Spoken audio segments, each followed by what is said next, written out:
वालेकुम।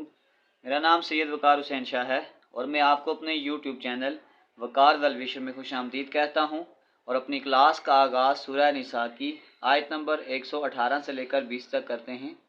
तर्जमा।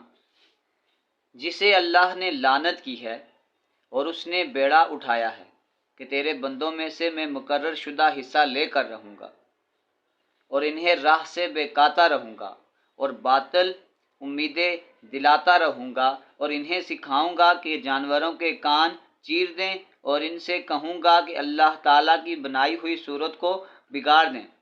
सुनो, जो शख्स अल्लाह को छोड़कर शैतान को अपना रफ़ीक बनाएगा वह सरीह नुकसान में डूबेगा।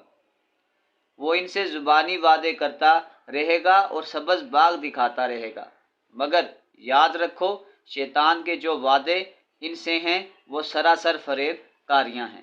सदक़ल्लाहुल अज़ीम। प्यारे बच्चों, आज की क्लास में हम हाइपरबोला और इसकी डायग्राम को डिस्कस करेंगे। तो वीडियो को शुरू करने से पहले कमेंट सेक्शन में लाजमी बताएं कि आप हमारी वीडियो कहाँ से देख रहे हैं और आप किस कॉलेज में पढ़ते हैं। तो चलते हैं अपने क्वेश्चन की जानिब।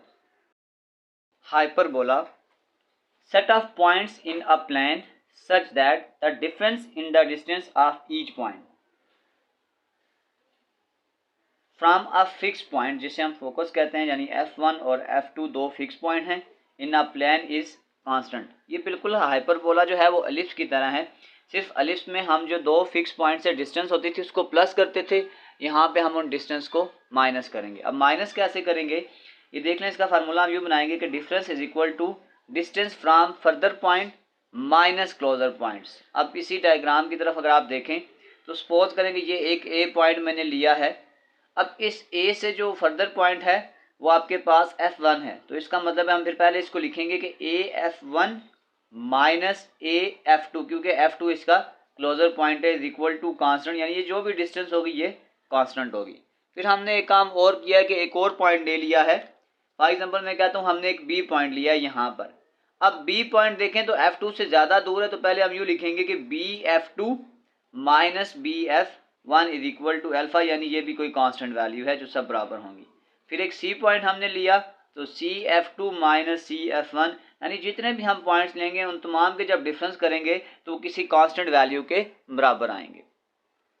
अब डायग्राम की तरफ देखें तो कुछ कंसेप्ट तो बिल्कुल पहले जैसे हैं, जैसे फोकस क्या है या इसका वर्टेक्स क्या है या ओरिजिन क्या है, वो तमाम चीज़ें सेम हैं। यहाँ में मैं थोड़ा सा एक डायग्राम को ड्रा कर लिया। अगर हमारे पास एक हॉरिजॉन्टल हाइपरबोला होगा तो ये आपके पास इसका वर्टेक्स है, ये आपके पास इसका फोकस है, ये आपके पास इसका ट्रांसफर एक्सिस है, ये आपके पास कॉन्जुगेट एक्सिस है। ये सब तमाम चीज़ें मैं आगे फार्मूलाज में डिस्कस करूँगा। एक बेसिक पॉइंट ऐसा है जो इसमें नया है, जो इससे पहले वाले जो टॉपिक से, जैसे हमने पैराबोला या एलिप्स को डिस्कस किया था, ये टॉपिक उसमें नहीं था, वो आपके पास था asymptotes. Asymptotes are the straight lines that hyperbola approach but never touch. They are visual guidelines that how a hyperbola behave as it extend towards the infinity.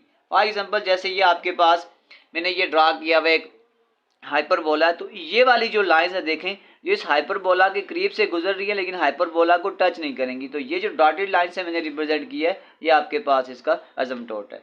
Seventh का मैं इसको यूं भी ड्रा कर सकता हूँ, अगर इसके इधर से जाएंगे तो ये हाइपरबोला के पास से जाएगा लेकिन हाइपरबोला को टच नहीं करेगा। बस आपने ये चीज़ याद रखनी है। अब इसके बाद हम इसकी तमाम चीज़ों को डिस्कस करेंगे कि अगर ये ओरिजिन से हो तो फिर हाइपरबोला की किस तरह की इक्वेशंस बनेगी, और अगर ट्रांसलेटेड हाइपरबोला होगा तो इसके किस तरीके से पार्ट्स बनेंगे। तो क्वेश्चन नंबर 1 के तमाम पार्ट्स, क्योंकि इसमें 4 डिफरेंट पार्ट्स हैं, तो 4 डिफरेंट पार्ट्स के साथ मैं इसके 4 केसेस को डिस्कस करूंगा कि उसमें कौन सा फार्मूला हम किस तरीके से यूज़ करते हैं। तो आखिर में एक छोटा सा मैसेज अपने देखने और सुनने वालों के लिए। मुआफ़ी मांगने का मतलब हमेशा ये नहीं होता कि आप गलत हैं और दूसरा शख्स सही है। उसका मतलब ये है कि आप अपने रिश्ते को अपनी अना से ज़्यादा अजीज़ समझते हैं। प्यारे बच्चों, अपना बहुत सारा ख्याल रखें। मिलते हैं अगली वीडियो में, तब तक के लिए अल्लाह हाफिज़।